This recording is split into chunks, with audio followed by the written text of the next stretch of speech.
Bueno, estamos aquí nuevamente en este hermoso día que Dios nos regala gracias a su infinita misericordia. Hoy traemos un programa muy hermoso, el poder de Dios. Y hoy alguien nos va a compartir el abuso sexual que sufrió en su niñez y cómo Dios manifestó su poder en ella. Y bueno, para este programa estamos con María Elena Alfaro. ¿Qué tal? Muy buenas tardes. Con Sonia Soto. Muy buenas tardes, bienvenidos todos. Y los saluda una servidora, Ana Lilia Guevara. Pero antes de empezar en este programa, vamos a ponernos en manos de nuestro Señor, del Espíritu Santo, que este programa sea como Él quiere, porque nosotros solo somos vasijas de barro. Él es el que hace todo y Él es el que nos guía y nos ayude en todo y por todo. También le pedimos a San Miguel Arcángel, defiéndenos en la batalla. Sé nuestro amparo contra la perversidad y las acechanzas del demonio.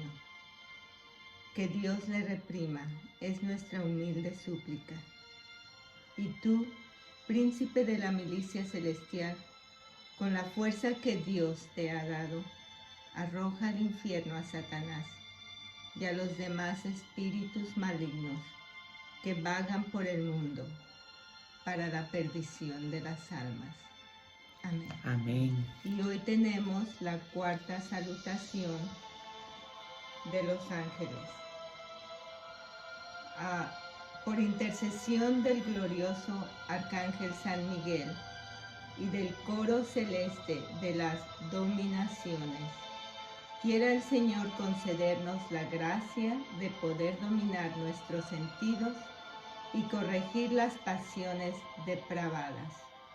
Amén. Amén. En nombre del Padre, del Hijo, del Espíritu Santo. Bueno, y vamos a empezar con nuestra cápsula del amor de los amores. Hoy traemos esta pintura que le vamos aquí a explicar. Se llama El Inocente de Belén, que pintó Rocío Ortiz y está basado en El Pequeño Cordero de Jenny Page, quien investigó y descubrió que en la cultura israelita, cuando una joven se comprometía, comenzaba a bordar en tiras de pañales de lino blanco las imágenes que representaban la ascendencia del novio y de la novia. Eran símbolo de la unión de las familias, por lo que la Virgen debió bordar en los pañales el león de Judá y el tallo de Jesé. En la ceremonia de la boda, las manos de los novios eran envueltas con ellas y significaban también la integridad de la novia, que había cuidado los detalles de ambos lados, porque deseaba ser buena esposa por dentro y por fuera. En los estudios del arqueólogo Jeffrey Chadwick, especialista en narrativas bíblicas, descubrió que el pesebre debió ser tallado en piedra caliza blanca, que es de las más abundantes en Israel, y que el heno estaba disponible todo el año en las colinas de Judea, por lo que probablemente fue usado como canal de agua para beber. Belén significa la casa de pan, y es la primera prefiguración del que sería nuestro alimento. El pequeño inocente envuelto en lino, el indefenso cordero sobre un altar de piedra, el agua viva que nos daría la vida. El misterio de la Eucaristía quedó plasmado, el misterio de la Navidad quedó plasmado en la Eucaristía. Los pastores hoy en día son los adoradores, el pesebre en el sagrario y la misericordia en el primer sagrario, el vientre de su madre, donde empezó a latir su corazón. ¿Qué sentirá el Padre cada que un pequeño inocente e indefenso templo del Espíritu Santo es sacrificado en el vientre de su madre? Y no es casualidad que el día de hoy tengamos este programa Dios Prepara Todo, porque nuestra cápsula de noticias es muy lamentable el día de hoy, porque hoy se decide si se despenaliza el aborto en todo México durante los 9 meses. Dicho en las palabras más entendibles y más reales, que se quiere promulgar una ley donde la mujer puede tomar libremente la decisión de matar a su bebé y cuando esté en el vientre de ella. Bueno, pues el testimonio, la historia de vida la voy a contar yo. El testimonio es de Dios porque es lo que Él ha hecho en mi vida. Testimonio mío sería si yo les empezara a platicar todo lo que yo he dañado a las demás personas. Aquí lo que vamos a hablar es lo que Dios ha hecho en mi vida después de esa experiencia que yo viví. Antes que continúe, quiero hacer resaltar a todos los que están viendo este programa y que esperamos y sabemos que va a ser motivo de conversión y de entender cuál es el poder de Dios, de que precisamente hoy dio la casualidad, entre comillas, que se está tratando de poner esta ley en todo el territorio nacional de México, una ley diabólica, y una pequeña niña va a hablar, porque es la niña la que va a hablar de lo que sufrió, pero ya adulta, del poder de Dios. Pongamos mucha atención a todo eso, porque todo es obra de Dios. Todo aquí el grande, el poderoso, es Dios. Así que mucho oído y mucha atención a todo lo que el Señor nos va a decir a través de María Elena. Adelante. Bueno, providencialmente este cuadro nos lo acaban de entregar. Providencialmente muchas veces cuando yo he compartido para guardar mi privacidad, yo me he puesto de seudónimo Belén. Y la razón por la que lo hago es porque tengo la plena certeza de que Dios me lo está pidiendo. Me lo pidió a través de 3 personas, que ellos no se dieron cuenta de lo que hicieron en ese momento. La primera de ellas fue un sacerdote que él tiene un peso muy fuerte en los centros pro vida en toda Latinoamérica. La segunda persona fue donde yo llevo dirección espiritual. Y la tercera, para mi mayor asombro, fue mi hija sin darme cuenta. O sea, sin que ella se diera cuenta más bien de lo que Dios estaba usando para decirme. Para confirmar. Porque yo pues ya me tocó en alguna ocasión, en algún retiro, compartir mi testimonio, mi historia de vida, porque yo estuve en otro retiro que a mí me sirvió muchísimo una historia de vida. En ese retiro yo entendí el valor que ella tenía. Entonces digo, en cada herramienta que Dios me ha dado, pues he recibido algo. Y en otra ocasión lo compartí en la radio. Y providencialmente, algún día, no sé si estábamos en otra pandemia, en otro problema que teníamos aquí, no sé si fue en el huracán Harvey. En el huracán. Estaba yo escuchando, nunca suelo escuchar el programa, pero ese día andaba con mi hija en la calle. Estaba hablando del programa Radio María. Sí, el programa Radio María. Y para mi sorpresa pusieron ese. Y entonces mi hija lo empezó a escuchar y dije, Dios mío, lo apago. Pero dije, bueno, si Dios lo está permitiendo es para algo. Y entonces, después de eso, hubo algún lugar donde se iban a compartir historias de vida. Y me dijo, mamá, ¿y tú vas a compartir la tuya? Y yo me quedé así como helada, ¿de dónde se le ocurre eso? Y en ese momento yo dije, no estoy preparada, no es algo para decir públicamente. Me preocupaba que, pues, lo que pudieran sentir algunas personas. Y después dije, esto va a llegar a quien lo tenga que oír. Tengo que confiar en Dios, tengo que cuidar todo lo que voy a decir, porque yo tengo que proteger la identidad de las personas, incluso de las personas que se equivocaron, porque para que yo pudiera compartir todo, tendría que, pues, las personas estar sanas y tener esa madurez para permitirme dar sus nombres y contar la historia tal como fue. Entonces no puedo contar todo, voy a contar algo muy breve, pero bueno, voy a empezar así. Todo empezó cuando yo tenía 3 años, un matrimonio, una pareja muy cercana a mi familia, muy querida por mis padres, se casaron. No sé de quién habrá sido la idea, pero a mí me pusieron un vestido igual al de la novia. Yo tenía 3 años. Entonces, pues ahí fue donde inició el abuso, porque a esa edad también nació mi hermana. Entonces, pues mi mamá está un poco ocupada con mi hermana, y entonces estas personas amablemente se ofrecían a que yo pasara el fin de semana con ellos, a consentirme. Y la esposa de él estudiaba los sábados. Yo me quedaba a dormir. Entonces podrán imaginar todo lo que se podría hacer durante mucho tiempo. Algún día le pregunté a mi mamá, ¿y cuánto tiempo fue? Y me dijo, mucho. O sea, ¿qué tan frecuentemente? Y era mucho. Entonces... Pero es que era mucho que te mucho dejaban. tiempo, sí. O sea, muchos fines de semana, era muy frecuente. Ya. Este señor, pues, ustedes pónganse a pensar lo que es una niña de 3 años, lo que puede comprender. Este señor me platicaba que así era la vida, que eso era usual, y mi papá se ponía, vamos a poner entre comillas, a jugar eso mismo con mis amigas.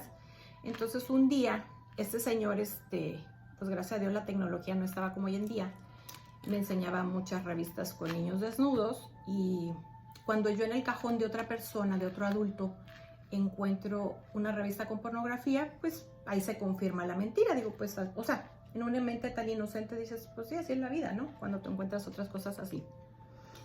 Pero el que escandalice a uno de estos pequeños que creen en mí, más le vale que le cuelguen al cuello una de esas piedras de molino que mueven los asnos y lo hundan en lo profundo del mar. Mateo 18, 6.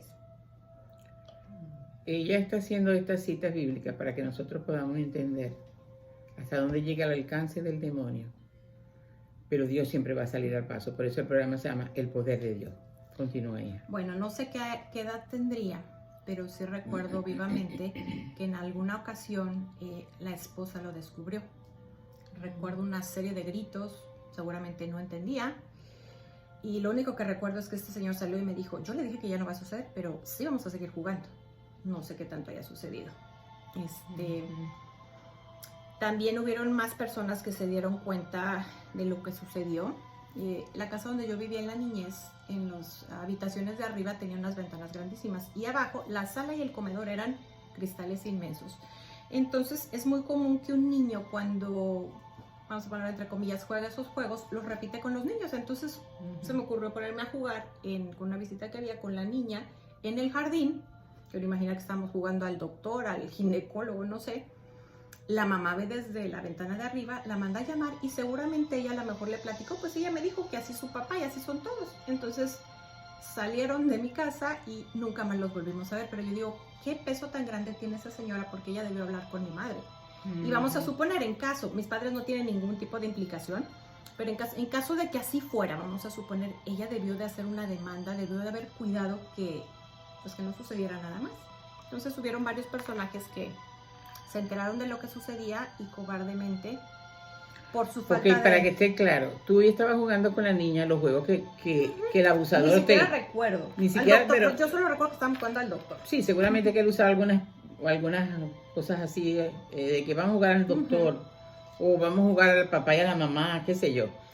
Y tú hiciste esa misma práctica con una niña, la mamá vio... Sí, no sé ni qué sería, pero fíjate cuál es la inocencia de la niña, que de todos los cristales de la casa se ve que están jugando eso. O sea, la niña cree que es un juego. Y la mamá de la niña, en vez de hablar con tu mamá, lo que se va es se lleva a su niña, como si tú fueras una infestada, y no volvió más por allí. No habló con mi mamá, que debió fue lo primero. Okay. Y si ella se hubiera dado cuenta que, vamos a suponer que mis papás hacían eso, o si yo le dije a la niña, no, pues es que así juega mi papá con mis amigas, que era algo que nunca hizo mi papá, ella debió de ir a hacer una demanda o hacer algo.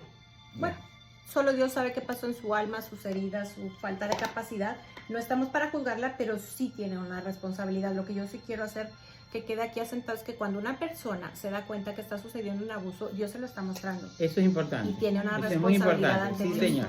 Bueno, entonces lo descubrieron y lo encubrieron. Especialmente, pues, yo creo que la esposa. Cada vez que lo hicieron con el más pequeño de mis hermanos, lo hicieron por mí. Mateo 25, 40. Él me repetía muchas veces, yo hago lo que a ti te gusta, lo que tú quieres. Y en una niña de 3 años, una niña pequeña, pues esto es un desconcierto entre el cuerpo y el alma, porque el cuerpo está hecho de tal manera que una criatura tiene la sensibilidad, tenga la edad que tenga, pero el alma está sintiendo cosas espantosas. Entonces llegó tal vez, no sé si la edad del uso de la razón, a los 6, 7 años, nunca he podido recordar eso, que yo descubrí que eso era una mentira. Y entonces yo sabía que pues no sabía cómo iban a reaccionar si yo iba a platicar esto, no sé qué cosas él me pondría tal vez para que no lo hiciera, pero lo que empecé a hacer fue a evadirlo. Entonces pues lo veíamos frecuentemente y cada fin de semana. Entonces si yo lo veía que estaba en un lugar, disculpa, yo me iba que te interrumpa, la esposa se entera y no dice nada. No. Lo encubren. Lo encubre. Los que Y lo encubre. lo encubrieron. Y lo encubre inclusive con tus padres y te permiten seguir yendo a la casa de ellos. Claro. Ok. Entonces, Cada aclaración que nosotros vamos haciendo es para que ustedes sepan cómo cuidar a los hijos, cómo reaccionar. Porque no es el primer caso que puedo yo vivir de un abuso y pareciera, no lo voy a decir que el Señor me dijo, pero sí pareciera, como eso es un demonio tan grande, que hay una legión que adormece al resto. Y total que sí, el niño abusado no tiene quien lo defienda. No tiene. Realmente, bueno, continúa a ver si... Bueno, pues es realmente asombroso, no sé, espectacular que un niño pueda tener un abusador. O sea, esto solo lo pude haber hecho con la gracia de Dios, evadiendo no sé qué cosa sería, pero bueno, de alguna manera detuve lo físico, pero obviamente él seguía exhibiéndose, seguía haciendo muchas cosas. Entonces, todo lo puedo en Cristo que me fortalece. Filipenses 4. Vamos a volver 13. a aclarar, no volvió a hacer el abuso físico, pero había otras formas de abusar de aquella niña inocente con posiciones pornográficas o Se exhibía, lascivas, pero o sea, bueno, se exhibía. De todos No tengo- modos era abuso. Sí, no tengo, No, es abuso, por supuesto que es abuso. no tengo clara hasta qué edad haya sido, cómo haya sido, porque pues yo seguía yendo a dormir. Y en terapia yo he llegado a recordar un líquido, no sé si sea forma o lo que sea, o sea, un líquido en la terapia, o sea, llegaba un momento en que él me dormía. A lo mejor empezaba a patalear y me dormía. En otra terapia que tuve, la psicóloga me dijo, quiero que me cuentes cómo eran las violaciones. Yo creo que estuve, no sé si callada, 1 hora, 2 horas. Yo nomás le rezaba a Dios, a todos los santos, a todos los ángeles que me hicieran recordar. Entonces yo lo que dije y lo repetí varias veces, ya llegaba por la noche, yo me quedaba como una piedra y era como sucedía. Yo en esas ocasiones, y ahorita voy a desmenuzar un poquito esta parte, recordaba nada más como, sé que pasó esto. O sea, era como una información de esa naturaleza. Quiero también pues poner muy claro que a mí me responsabilizaron, me culparon, y voy a explicar un poquito el perfil de un abusador. No quiero poner cada persona qué papel jugó, pero sí me interesa que la gente lo sepa. Generalmente los abusadores son personas que están cercanas a la familia. Casi siempre. Muy cercanas. Y voy a hacer otra, y disculpa la interrupción, cuando hubo el escándalo dentro de la iglesia, se hizo un gran despliegue periodístico y de noticias. Y realmente sí lo hubo y lo asumimos y pedimos perdón por eso, pero es mucho más en miembros de la familia cercana. Es más, yo investigué las cifras y es bajísima, realmente es algo muy bajo y suele ser a veces el padrastro, pero bueno. Nosotros, todas las personas que están implicadas en esta situación, hay mecanismos de defensa, y esto lo tenemos nosotros para cualquiera de nuestras heridas, todos los seres humanos, y para cualquiera de nuestras miserias, pues un pecado capital, nuestras debilidades como seres humanos. Okay. La primera es la represión. Entonces esto es algo tan doloroso que lo olvido. Esto sí puedo hablar claramente porque me sucedió a mí.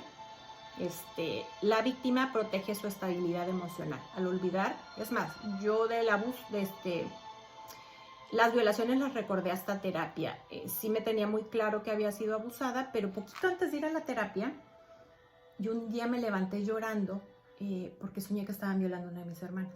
No sabía que me estaba yo soñando a mí misma. Aquí vamos a ver otro de los mecanismos que hay.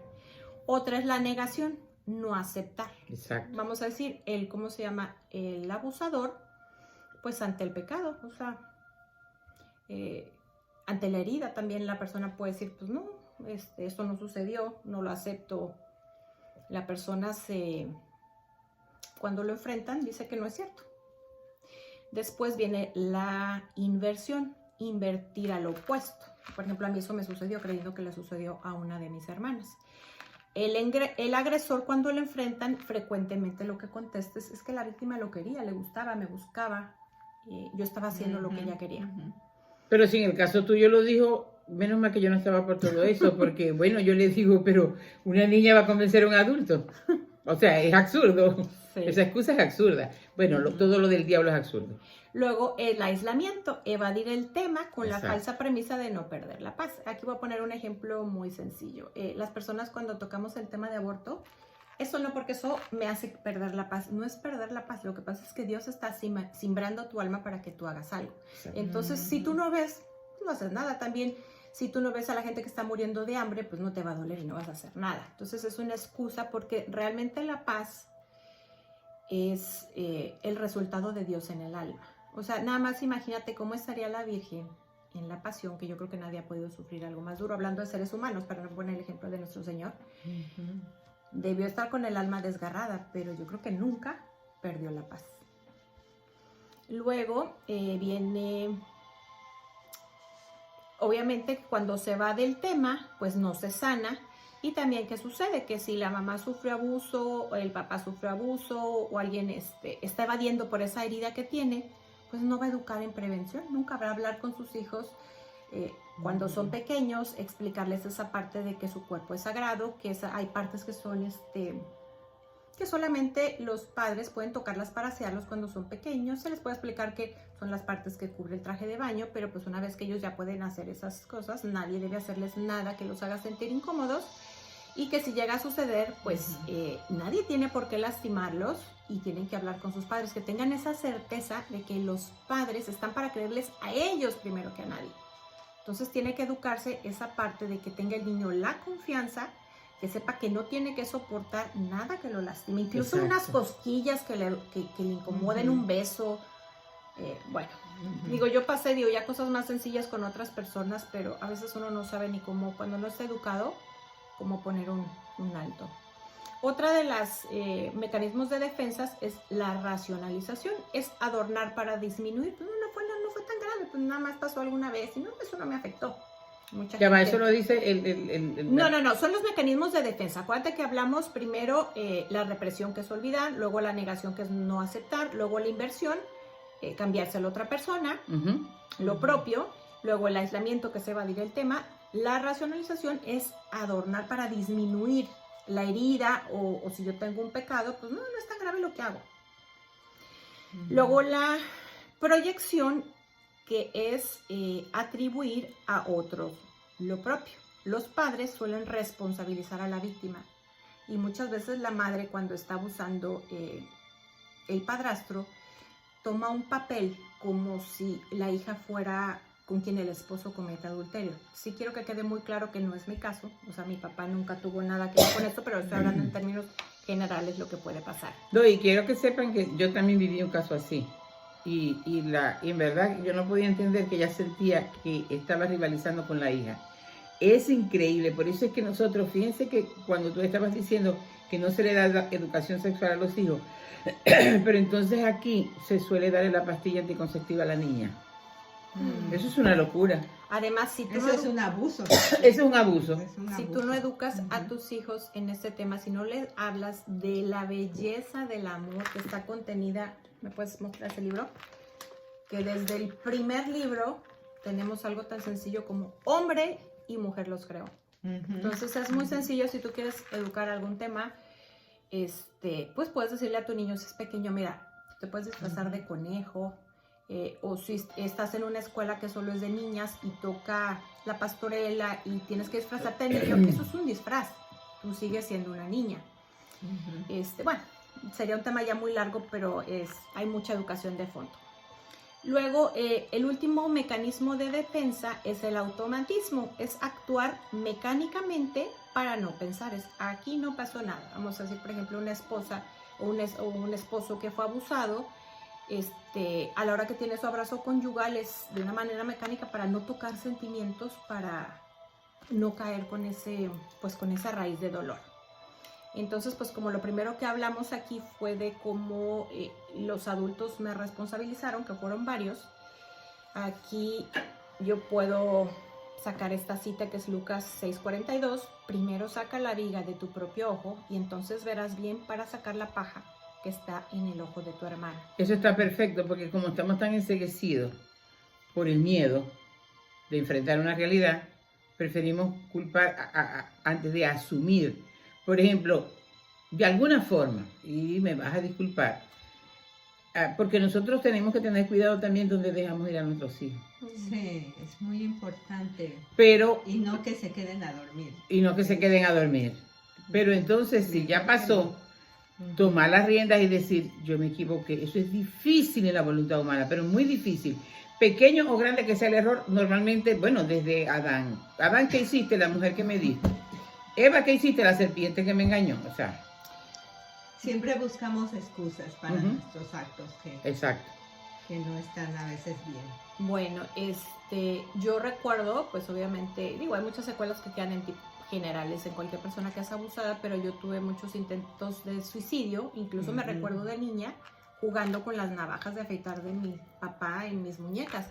solo que había algo que me detenía, algo que las religiosas de mi escuela pues nos enseñaban, lo que era el purgatorio. Decía, donde me vaya peor allá, mejor sigo viva. Y también... Pero de todas maneras, ese era tu angelito custodio, Sí, y el poder de Dios, el poder de Dios manifestado allí. Oh, bueno, Señor, oh Señor. Entonces, pues yo creo que lo que me Dios. empezó a hacer, lo que empezó a llenar pues todos esos vacíos que yo traía, cuando yo tenía 14 años, nació mi hermana menor, que fue un pilón. Y pues, haz de cuenta, mi mamá trabajaba. Tienes que explicar qué es pilón para los que no son mexicanos. Sí, pilón es así como en México, bueno, antes de ahorita no, cuando tú comprabas algo, decían en los mercados, regálame un pilón, era como una ñapa, decimos los venezolanos, sí. Una ñapa. Entonces, en ese periodo mi mamá trabajaba y entonces pues, yo prácticamente era la que cuidaba a mi hermana, y entonces para mí fue como una forma de ser mamá a esa edad. Ella se sentía totalmente segura conmigo. Es más, me decía hasta mamá. Me acuerdo que mi abuelita le decía, no le digas así, van a creer que de verdad es tu hija. De hecho, hasta mi suegro, era tanta la relación así, que mi suegro llegó a pensar que era una bebé que yo, digo, una hija que yo había tenido antes de casarme. Pero ahí se ve ya el manifestado el poder de Dios, porque estabas tan herida y sin embargo hay reacciones. Los psicólogos dicen que nosotros podemos copiar algo que estamos rechazando de los padres, una conducta de nuestros padres, la estamos rechazando y la estamos rechazando, no nos gusta, pero sin embargo la copiamos y la llevamos a nuestras propias vidas. Y por la gracia y el poder de Dios, ella está diciendo que a los 14 años ya pudo ser una madre protectora para su hija, que de alguna forma tú podías sentir en tu corazón que no te habían protegido. Exactamente. Bueno, pues era muy pequeña ella y un día tiene un accidente. Estaban haciendo, no sé cómo explicarlo para que el término no sea exactamente mexicano, estaban haciendo un agujero grande, que en México se le llama aljibe, para tener más agua que llegaba de la casa, porque sí, a veces se acababa. Entonces otra de mis hermanas estaba jugando con ella y era un poco traviesa y se cayó con ella. Recuerdo que yo estaba leyendo un libro y la escuché, dije, ahorita acabo el párrafo y voy para allá. Pero cuando me di cuenta que estaba con la bebé, inmediatamente fui, pero ¿cómo es Dios? Que en la casa de al lado había un albañil que en la azotea, o sea, en la parte alta, lo vio todo. Estábamos solas, no estaban ni mi papá ni mi mamá. Y llegó con su escalera a sacarla. Entonces, cuando me la entregan, estaba, no sé si desde ahí le empecé a decir pollito, pero ¿hace cuánto un pollito muerto así? O sea, gris. Y yo le llamaba a mi mamá y no me la querían pasar. Y pues a lo mejor no sé si no me gustaba ir a misa o me costaba mucho trabajo, que en ese momento le dije, ay, si se salva, voy todos los días a misa. Por supuesto que no lo cumplí, pero bueno, pues mi hermana, gracias pero ahora lo cumple. Ahorita voy a platicar esa parte. Pero no le pasó nada. Lo que finalmente pasó es que cuando cayó, le sacó el aire a mi hermana. Entonces, no le pasó absolutamente ninguna secuela. Entonces, su padre sabe lo que necesitan. Más Mateo 6:8. Yo ahí entendí, tal vez, sin entender lo que es el valor de una vida. O sea, lo que un hijo, aunque no era una hija mía, puede llenar en los vacíos de un ser humano. En todas esas circunstancias el Señor te estaba sanando. Claro, sí, siempre ha estado presente. Por eso voy poniendo cada lectura. Exacto. Por eso yo miro el poder de Dios, que a pesar de todo lo que estabas pasando, lo que habías sufrido, el instinto maternal siempre estuvo ahí. El deseo de cuidar, de proteger a otra persona, porque quizá en otros instantes la persona se vuelve racia, se vuelve vengativa, ¿verdad? Pero también es que estuvo ella siempre presente. Sí. Ella estuvo presente. El poder de Dios estaba ahí para que se volcara todo ese sufrimiento en querer cuidar, en querer amar a tu hermana en este instante. Sí. Bueno, pues tuve varios novios, fui creciendo y llegó un momento en que yo dije, no, yo ya quiero un hombre bueno. Entonces me puse a platicar con una tía y me dijo, vamos haciendo una novena. Y me dijo, ¿cómo la hacemos? Y no sé por qué, si ella me preguntó, le dije, pues vamos 9 días a misa. Creo que era a Concepción Cabrera que se le hicimos, lo tengo medio... ¡Mi chica! Y bueno, a mi esposo yo ya lo conocía, pero bueno, ya empezamos a entablar una relación diferente y me casé con él. Y pues obviamente cuando empieza el matrimonio, pues la sexualidad explotó una bomba. Ahí fue cuando ya tuve yo unos intentos de suicidio más severos. Nunca se enteró nadie en mi familia, yo ya vivía en otra ciudad. Y yo empecé a platicar con una tía que yo quería mucho, que quiero mucho, perdón, y ella me dijo, empieza a rezar el rosario. Y a mí eso no me gustaba porque de niña alguien me obligaba a rezar, pero pues era tanta mi necesidad que lo empecé a rezar. Y entonces yo le pedí a Dios un regalo de cumpleaños. Entonces durante meses, no sé cuántos meses antes, yo le dije, quiero que el día de mi cumpleaños me sanes. Y bueno, esa parte la vamos a platicar en la segunda parte del programa.